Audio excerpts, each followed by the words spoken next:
ప్రకటన గ్రంథం 11వ అధ్యాయం 1వ వచనములో, మరియు ఒకడు చేతికర్ర వంటి కొలకర్ర నాకిచ్చి, నీవు లేచి దేవుని ఆలయమును బలిపీఠమును కొలత వేసి ఆలయములో పూజించుటకు వచ్చిన వారిని లెక్కింపుము. దేవుడు అప్పుడప్పుడు లెక్కలు చూసుకుంటూ ఉంటాడు. లెక్కలు చూసుకోవటం అనేది చాలా ముఖ్యం. లెక్క చెప్పొద్దా? సమస్తము సృష్టించిన సృష్టికర్త ఆయన, సమస్తం ఇచ్చిన సృష్టికర్త ఆయన, మనల్ని సృష్టించిన సృష్టికర్త ఆయన, మనల్ని పోషిస్తున్నవాడు ఆయన. మనకి ఇవాళ ఏముందో అది ఆయన ద్వారానే మనకు కలుగుతుంది. ఆయనకు మనం లెక్క చెప్పొద్దా? మనం చెప్పటంలా, ఒకేసారి చెప్పుకుందాంలే లెక్క అనుకుంటున్నాం. ఎప్పుడు నువ్వు లెక్క చెప్పకపోతే ఇప్పుడు, లెక్కలు చూసుకోకపోతే ఇప్పుడు, దేవుడు ఒకరోజు మనల్ని లెక్క అడుగుతాడు. మనం అందరము ఆయన న్యాయపీఠం మీద ముందు నిలబడి ఈ దేహంతో జరిగించిన వాటన్నిటి విషయమై, అవి మంచివైనా సరే చెడ్డవైనా సరే, దేవుని ముందు నిలబడి మనం లెక్కప్ప చెప్పవలసి ఉందని బైబిలు హెచ్చరిస్తూ ఉంది. అందుకనే డిఎల్ మూడీ అనే భక్తుడు అన్నాడు, keep short accounts with God. దేవునితో నీ లెక్కలు తక్కువ చేసుకో. ఇంకో విధంగా చెప్పాలంటే, ఎప్పటి లెక్కలు అప్పుడు ముగించేసుకో. మీరు మన దేశంలో ఉన్న వ్యాపారస్తులు షట్టర్ మూసేసిన తర్వాత లోపల ఇంకా లైట్ వెలుగుతూ ఉంటుంది. వాళ్ళు అప్పుడే బయటికి వెళ్ళరు. ఎందుకు? ఏం చేస్తుంటారు లోపల? ఇవాళ పొద్దున్నుంచి ఎంత ఖర్చు పెట్టి, ఎంత లాభం వచ్చింది, ఎంత అమ్మాము, ఎంత స్టాక్ ఉంది అని ఎప్పటికప్పుడు ఏం చేస్తారు వాళ్ళు? ఏ రోజు ఆ రోజు అకౌంట్స్ క్లోజ్ చేసుకుంటారు. లేకపోతే సంవత్సరం ఆఖరణ అన్ని లెక్కలు వేయటం కష్టం. మనం కూడా మన బ్రతుకుల్లో మనకు పెద్ద పెద్ద లెక్కలు ఉండవు, కానీ ఏ రోజుకు ఆ రోజు పడకకు వెళ్ళక ముందు డబ్బు విషయమే కాదండి లెక్క అంటే. అసలు డబ్బు విషయంలో మనం నమ్మకంగా లేకపోతే, అన్యాయపు సిరి విషయంలో నమ్మకంగా లేకపోతే, విలువైన ఆధ్యాత్మిక విషయాలలో మనం ఎలా నమ్మకంగా ఉండగలుగుతాం? డబ్బును సరిగా లెక్కలేసుకోవాలి. నా డైరీలో ఇప్పుడు నేను రాసుకోలేకపోతున్నాను, ఇప్పుడు ఎందుకంటే మనకి ఈజీ అయిపోయింది ఇప్పుడు కంప్యూటర్లో వచ్చాక. కానీ ఎప్పుడు నా జీవితంలో ఒక డైరీ పెట్టుకొని ఇటుపక్క ఇన్కమ్ ఇటుపక్క ఎక్స్పెన్స్ అని రాసి పెట్టుకుంటాను. సాయంత్రం అయ్యేలోగా ఈరోజు ఎంత వచ్చింది, ఎంత ఖర్చు అయ్యింది అని లెక్కలు చూసుకుంటూ ఉంటాను. మీకేమైనా అలాంటి అలవాట్లు ఉన్నాయా? అబే ఎంత వచ్చిందో నాకేం తెలియదు, వచ్చింది వచ్చినట్టే పోతుంది అన్నాడు ఒక ఆయన. వచ్చింది వచ్చినట్టే పోతా ఉంది, చివరికి ఏమైపోతుందో తెలియదు. ఒకవేళ మీలో కొంతమంది రాబడి రాసుకోకపోయినా అప్పులన్నా రాసి పెట్టుకుంటున్నారా? ఏబే, అప్పులు అసలే రాసి పెట్టుకోడు. అప్పులు ఎప్పుడు రాసి పెట్టుకుంటారంటే వడ్డీలు ముదిరిపోయాక, అప్పులు నిండిపోయాక, అప్పులోడు 4 పక్కల నుంచి పీకుతున్నప్పుడు నీకు అప్ప ఎంత? 30,000 కదా తీసుకున్నాను, 30,000 తీసుకొని 3 సంవత్సరాలు అయిందయ్యా. ఇప్పుడు నీ అప్పు వడ్డీతో కలిసి ఎంత అయింది తెలుసా? 70. డబుల్. ఏంటంటే లెక్క సరిగా ఉండాలి. మన దేవుడితో లెక్కలు సరిగా ఉండాలి.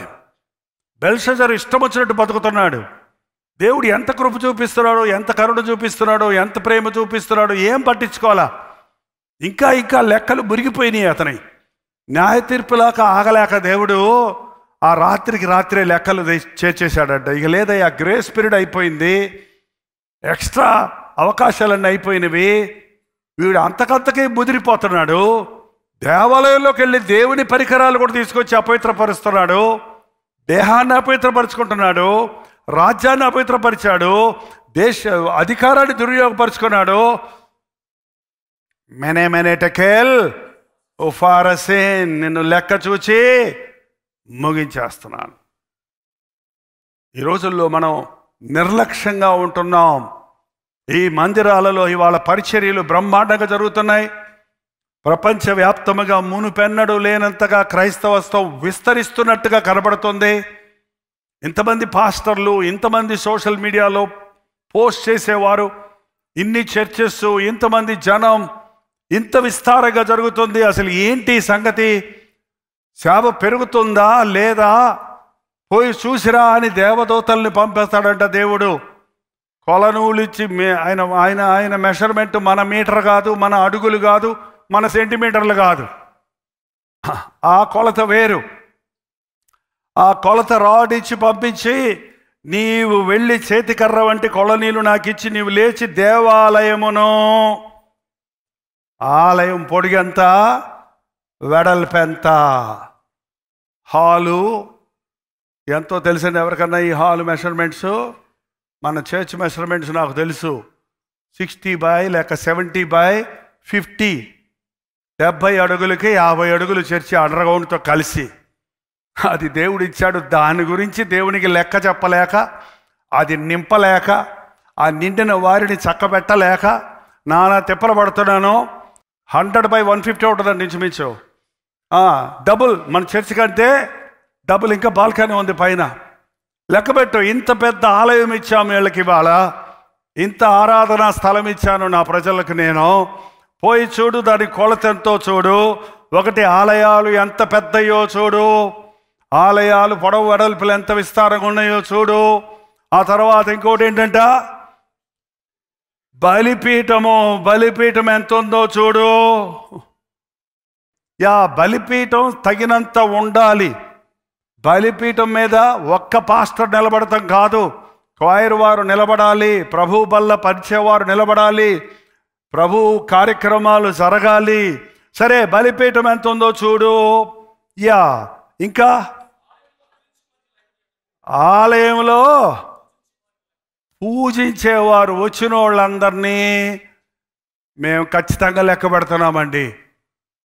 మీ పిక్చర్ కూడా తీసి మిమ్మల్ని అందరినీ గుర్తు పెట్టుకొని, మీ పేర్లు గుర్తు రాకపోతుంటే నేను అడుగుతుంటాను. ఆ పేరు చెప్పినప్పుడు ఆ పేరు గుర్తు రావట్లేదు, ఫోటో చూపించు అని అడుగుతాను మా బ్రదర్స్ని. ఫోటో చూడ, ఓ ఈ బ్రదరా, ఈయన నాకు తెలుసు, ఈ సత్యనారాయణ తెలుసు. ఎంతమంది సత్యనారాయణలు ఉన్నారు, ఎంతమంది సంసోనులు ఉన్నారు, ఎంతమంది అబ్రహాములు ఉన్నారు, ఎంతమంది ఒకే పేరు కలిగిన వాళ్ళు ఒక చర్చిలో ఉంటారు, కానీ ఒకే ముఖం కలిగిన వాళ్ళు ఎంతమంది ఉంటారు? 7 ఉంటారు అక్కడ ప్రపంచంలో. అంటమే కానీ ఎక్కడ చూడలే ఇంతవరకు. ఎంతైనా కొంత తేడా ఉంటుంది వారిలో. కానీ ప్రభు మనల్ని పేరున ఎరుగును, వ్యక్తిగా ఎరుగును. కాబట్టి ప్రతి ఒక్కరిని ప్రభు చూస్తున్నాడు. దేవుని మందిరంలోకి వచ్చిన ప్రతి ఒక్కరు ఇంపార్టెంటే. ఇక్కడ విఐపీస్, మాకు విఐపీ సీట్స్ ఉండవు చర్చిలో. మాకు ఎవరు ఇక్కడ ముఖ్యులు ప్రధానులు కాదు.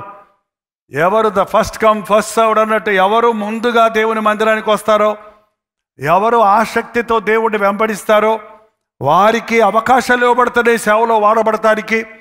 వారు సేవలో వాడబడుతున్నారు అంత మట్టుకే. కానీ ఇందులో మందిరంలో వచ్చిన వారందరూ దేవుని దృష్టిలో విలువైన వారు. మూలనున్న ముసలమ్మతో సహా, కింద ఉన్న చిన్న పిల్లలతో సహా, నువ్వు ఎంత పెద్ద అధికారివైనా, ఎంత పెద్ద ఉన్నత స్థాయిలో ఉన్నా, నువ్వు ఏమి లేని వాడిగా ఉన్నా, నీవు అందరి చేత తృణీకరించబడిన వాడిగా ఉన్నా, నీవు త్రాగుబోతుగా, నీవు చెడ్డ పేరు తెచ్చుకున్న వ్యక్తిగా ఉన్నా, నీకు దేవుని దృష్టిలో స్థలం ఉన్నది. యేసయ్య వెళ్ళి సుంకరులతో, పాపులతో కూర్చొని భోంచేసేవాడట. ఆయన మీద నెపాలు మోసారు పరిసయ్యులు, శాస్త్రులు. ఈయన ఏంటయ్యా యూదుడు, ఈయన మతం ఏంటి, ఈయన భక్తి ఏంటి, ఈయన వైరాగ్యం ఏంటి, ఈయన పరిశుద్ధత ఏంటి? అరే వేషల్ని రాడిస్తున్నాడు, అరే సుక్కరులతో కూర్చుంటున్నాడు, దొంగలతో భోంచేస్తున్నాడు, పాపుల స్నేహితుడు అని పిలువబడ్డాడంటే. ఎందుకంటే ప్రభు దగ్గరకు వచ్చిన పాపిగా లేడు. పాపుల దగ్గరకు ఆయన వెళ్ళాడు కానీ పాపం ఆయనకు అంటుకోలా. ఆయన పరిశుద్ధత వారికి అంటుకుంది. ఆయన అపవిత్రపడలేదు, వారు పవిత్రపరచబడ్డారు. పాపాత్మరాలు వచ్చి ఆయన పాదాలు ముట్టినప్పుడు ఆయన అపవిత్రుడు అవలా.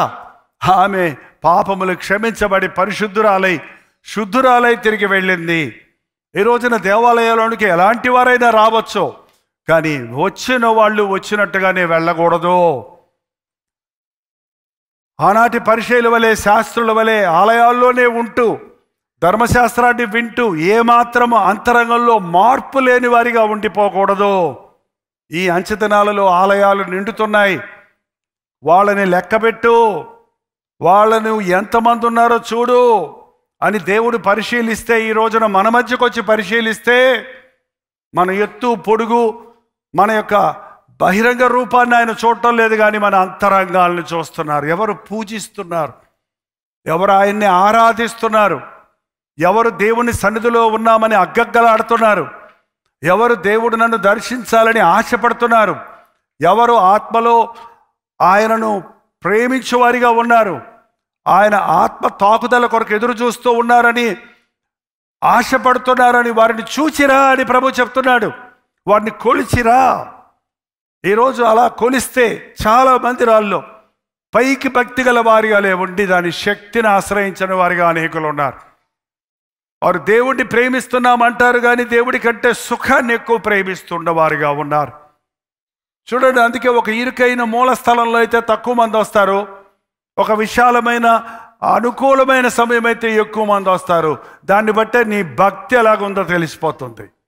కలిమిలో ఉండటం నేను ఎరుగుదను, లేమిలో ఉండటం నేను ఎరుగుదను అన్న పౌలు వంటి భక్తి కలిగిన వాడు ఎక్కడ, ఎప్పుడు, ఎలా, ఎంతసేపు అనే విషయాలకు ప్రాధాన్యత ఇవ్వడు. కానీ ఎక్కడ పడితే అక్కడ మోకరించడానికి, ఎక్కడ పడితే అక్కడ దేవుడిని ఆరాధించుకోవడానికి, ఎక్కడైనా ఎటువంటి పరిస్థితుల్లోనైనా ఆయన వాక్యాన్ని జుర్రుకోవడానికి ఆశపడతాడు. ఇవాళ బలిపీఠాలు కొలతేయమంటున్నాడు. అంటే ఈ మెషర్మెంట్స్ కాదు, బలిపీఠం మీద ఉన్న సేవకుణ్ణి కొలవేయి. మీకు 1 మీటరు, నాకు 1 మీటర్ కాదండి. మిమ్మల్ని కొలిసే దేవుడు నన్ను కొలుస్తాడు, బలిపీఠం మీదకి ఎక్కే వారిని కొలుస్తాడు. మీ హృదయం ఎలా ఉంది? బలిపీఠం మీద ఎక్కడానికి నువ్వు అర్హుడవేనా? ఏంటి అర్హత? బలిపీఠం మీద ఎక్కడానికి కావాల్సింది ఏంటండి? కావాలి విద్య లేని పామర్లను వాడుకున్నాడు. విద్య కాదు, పాండిత్యము కాదు, వాగ్దాటి కాదు, పర్సనాలిటీ కాదు. దేవుడికి కావలసిన అర్హత విరిగి నలిగిన హృదయము. విరిగి నలిగిన హృదయం కలిగిన వారిని ఆయన వాడుకోగలడు, తగ్గించుకున్న వారిని ఆయన వాడుకోగలడు. నేను తగ్గవలసి ఉంది, ఆయన హెచ్చవలసి ఉంది అన్నవాడే దేవుని బలిపీఠం మీద ఉండవలసిన వాడు. బలిపీఠం మీదకి వచ్చి హెచ్చించుకునేవాడు హేరోదుల వలె పురుగులు పడి చచ్చే రోజు ఒకటి రాబోతూ ఉంది. బలిపీఠం మీదకి వచ్చి తన్ను తాను కనపరుచుకోవడానికి ప్రయత్నించేవాడు, అహంకారులు గద్దె దింపబడతారని, సింహాసనం నుంచి దింపబడి దీనులు హెచ్చించబడతారని చెప్పే రోజు రాబోతూ ఉంది. దేవుని మందిరంలో వాక్యము చెప్పే సేవకుడు ఎవడైనా చెప్పొచ్చు వాక్యం అనుకుంటున్నాడు. ఇవాళ కొంచెం వాక్య అనుభవం ఉంటే నేను చెప్పేస్తాను, నేను నాయకత్వం అది వహిస్తాను, నీతోనే మాట్లాడించాడు ఆ దేవుడు. ఆ రోజు కొరాహు, దాతాను, అభిరాములు మోషే మీద తిరగబడ్డారు. ఏమయ్యా, నువ్వు అక్కడవేనా ప్రవక్తవే? నిన్ను మాత్రమే వాడుకున్నాడా? నిన్ను మాత్రమే దేవుడు నువ్వు ప్రవచిస్తావా? మేము ప్రవచించలేమా? మేము గొప్ప వంశానికి చెందిన వారిమి కాదా? మేము ఐగుప్తు నుండి వచ్చిన వారిమి కాదా? నువ్వు మాకు వద్దు, మేమే నడిపించుకుంటామని కొంతమందిని పోగు చేసుకొని, ఒక 200 మందిని పోగు చేసుకొని తిరగబడితే మోషే సాగిల పడ్డాడంట. వాళ్ళు తిరగబడితే మోషే తిట్టలా, శపించలా, సాగిల పడ్డాడంట. ఏంటయ్యా, దేవుని ముందుకు వెళ్దాం రండయ్యా, దేవుడు ఏం చెబుతాడు అది చేద్దాం రండయ్యా, దేవుని చిత్తాన్ని చెయ్యండి అయ్యా. ఇవాళ చాలామంది దేవుని చిత్తం చేయడం లేదు. దేవుని చిత్తము చేయటము, దేవుని చిత్తములో వాక్యం అందించడమే ప్రాధాన్యమైనది. దేవుడు ఏర్పరచుకొని సేవకుల్ని రేపొద్దనంటాడు, ప్రభువా ప్రభువా అని పిలిచేవారు నా రాజ్యమునకు వారసులు కారు. నీ నామంలో దెయ్యాలు వెళ్ళగొట్టలేదా? ప్రవచనాలు చెప్పలేదా? నీ నామంలో మేము అద్భుతాలు చేయలేదా? అంటే ప్రభు అంటాడు, మీరెవరో నాకు తెలియదు. సంఘములో వచ్చే విశ్వాసులు సరిగా ఉండాలి. సంఘములో ఉన్న కాపరి, బలిపీఠం మీద ఉన్నవాడు సరిగా ఉండాలి. ఆలయాలు దేవుడిని ఆరాధించే స్థలాలుగా ఉండాలి. కానీ ఆలయాలు కొలత వేస్తారండి. అమెరికా లాంటి దేశాల్లో ఆలయాలు కొలత వేస్తే ఆలయం చిన్నది ఉంటుంది, వాళ్ళ ఫంక్షన్ హాల్స్, వాళ్ళ డైనింగ్ హాల్స్, వాళ్ళ ఫెలోషిప్ హాల్స్ అని చాలా ఉంటాయి. చాలా పెద్ద కాంపౌండ్ ఉంటుంది. Parking area is 10 times bigger than the church. కార్లకు ప్రాధాన్యత ఇస్తారు అక్కడ. చర్చిలో ఉన్న కుర్చీల కంటే ఎక్కువ ఆక్రమించేటువంటి వాహనాలు ఉంటాయి వారికి. అంత పెద్ద హంగామా జరుగుతుంది, ఈ చర్చిలో ఏమో జరుగుతుంది, నన్ను ఎంతమంది ఆరాధిస్తున్నారు, నువ్వు వెళ్ళి కొలిసిరా అని అంచె దినాలలో ప్రభు తన దూతల్ని పంపిస్తే చాలా విచిత్రంగా ఉందండి. సారము లేని క్రైస్తవత్వం ప్రపంచంలో కనబడుతుంది. విశ్వాసము లేని విశ్వాసుల సమూహాలు కనబడుతున్నాయి. దురాత్మతో నింపబడిన, అపవిత్రాత్మతో నింపబడిన అబద్ధ ప్రవక్తలు అధికమైపోతున్నారు. ఇటువంటి అంచెదినాల్లో కొలత వేయమని చెప్పాడు. కొలత వేస్తే మన సంగతి దేవుడికి అర్థమవుతుంది. అయ్యో, దేవుడు మన కొలత వేసినప్పుడు మనం ఆయనకి ఇష్టలుగా ఉందుము గాక. ఆయన పూజించు వారికి వచ్చిన మిమ్మల్ని ఆయన పరిశీలిస్తున్నప్పుడు ఆయన దేవుని చేత మెప్పు పొందుదురుగాక. ఆయన బలిపీఠమును కొలత వేసినప్పుడు, పరిశీలించినప్పుడు ఆయన అగ్ని బలిపీఠం మీద ఉండును గాక. ఇక్కడ ఒక సంగతి చూస్తున్నామండి. తర్వాత పాయింట్లోకి వెళ్తున్నాను. 3వ అధ్యాయంలో నా ఇద్దరు సాక్షులకు అధికారం ఇచ్చిదను. వారు గోనెపట్ట ధరించుకొని 1260 దినములు ప్రవచింతురు. వీరు భూలోకములకు ప్రభు అయిన వాని ఎదుట నిలుచుచున్న 2 ఒలీవ చెట్లను 2 దీపస్తంభములై ఉన్నారు. ఎవడైనాను వారికి హాని చేయనుద్దేశించినడలో వారి నోటి నుండి అగ్ని బయలు వెడలి వారి శత్రువులను దహించి వేయను గనుక ఎవడనైనను వారికి హాని చేయనుద్దేశించినడలో అలాగున వాడు చంపబడవలను. తాము ప్రవచింపు దినములు వర్షము కురవకుండా ఆకాశమును మూయటకు వారికి అధికారము కలదు. మరియు వారికి ఇష్టమైనప్పుడల్లా నీళ్లు రక్తముగా చేయుటకు, నానా విధములైన తెగుళ్లతో భూమిని బాధించుటకు వారికి అధికారము కలదు. వారు సాక్ష్యము చెప్పడం ముగింపగానే ఏంటంటే ఒక 1000 ఈ లెక్కలు, ఈ సంఖ్యలు మనం లెక్కలేసుకునే లెక్కలు కాదు. ఇవి మర్మముగా ఉంచబడినటువంటి విషయాలు. కానీ ఇది నిజమో, ఇది జరగబోయే దినములు వస్తున్నాయి. ఇవాళ క్రైస్తవులు భూలోకమందంతటా హింసించబడుతున్నారు. నిజ క్రైస్తవులు, బోళి అయిన క్రైస్తవత్వం ఒక పక్క విస్తరిస్తూ ఉండగా, అబద్ధ క్రైస్తవత్వము విస్తరిస్తూ ఉండగా, నిజ క్రైస్తవులు అన్నవారు అణిచివేయబడుతున్నారు, హతసాక్షులు అవుతున్నారు అన్న సంగతి మీకు తెలుసా? ఏంటండి, మనం ఫ్రీగా ఉండాలి. మనకి ఎటువంటి అప్రెషన్ వద్దు, ఎటువంటి బలవంతం వద్దు, ఎవరు మనల్ని నొక్కకూడదు, మన జోలికే రాకూడదు. మనకి ఫ్రీగా ఉండే క్రైస్తవత్వం కావాలనుకుంటున్నాం. కానీ ఎంతమంది ప్రాణాలు సహితము లెక్క చేయకుండా ప్రభు నిమిత్తమై ఇంటి వారితో ద్వేషించబడి, సొంత వారితో వెలివేయబడి, అన్యులతో అపహసించబడి, అన్యాయాన్ని సహిస్తూ, శ్రమలు సహిస్తూ, గోడెపట్టలు కట్టుకున్నట్టుగా వారు పేదరికంలో ఉంటూ, దరిద్రతలో ఉంటూ, కష్టమైన నష్టమైన యేసు కొరకు జీవించాలని జీవించేవారు ఈ రోజులు కూడా ఉన్నారని తెలుసా? నేను నా ప్రభు కొరకు దేనికైనా సిద్ధమన్నవాడే నిజమైన క్రైస్తవుడు. ఈరోజు నీ హృదయం దేవునితో సరిగా ఉందా? ఈరోజు ప్రభు వస్తే మనం ఎత్తబడు సంఘంలో ఉండాలంటే క్రీస్తు రక్తంలో కడగబడిన వారిగా ఉండాలి. కనుక మీరు ఒక్కొక్కరు లేచి నిలబడండి. ఒక్క చిన్న ప్రార్థన మీ హృదయంలో చేయండి. ప్రార్థన. ప్రభువా, నీ సాక్షులుగా ఈ అంచెదినాల్లో మేము నివసించడానికి కష్టమైన, శ్రమైన, మరణమైన నిన్ను బొంకువారిగా, నిన్ను ఎరగమని బొంకువారిగా కాక నీ సాక్షులుగా బ్రతుకుటకు మాకు సహాయం ఇచ్చేయము.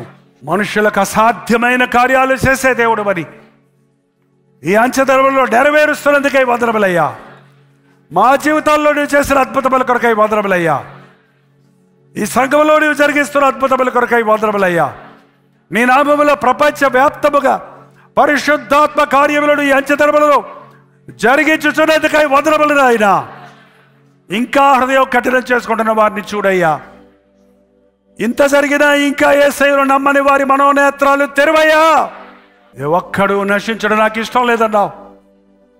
నీవిస్తున్న అవకాశాలు దుర్వినియోగపరచుకోక మా లెక్కలు సరిచేసుకోవడానికి, నీ రాకడ కొరకు సిద్ధపడి ఉండడానికి మా ఒక్కొక్కరికి నీ సహాయం చేయము. వధువు సంఘములో చేర్చబడిన వారిగా, యుగ యుగములు తరతరములు నీ రాజ్యములో నివసించే వారిగా ఉండుటకు మాకందరికి నీ సహాయం చేయమని క్రీస్తు నామములో అడుగుచున్నాము తండ్రి. ఆమేన్.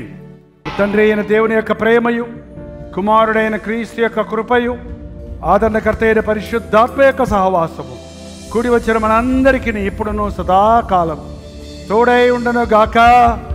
ఆమేన్, ఆమేన్, ఆమేన్.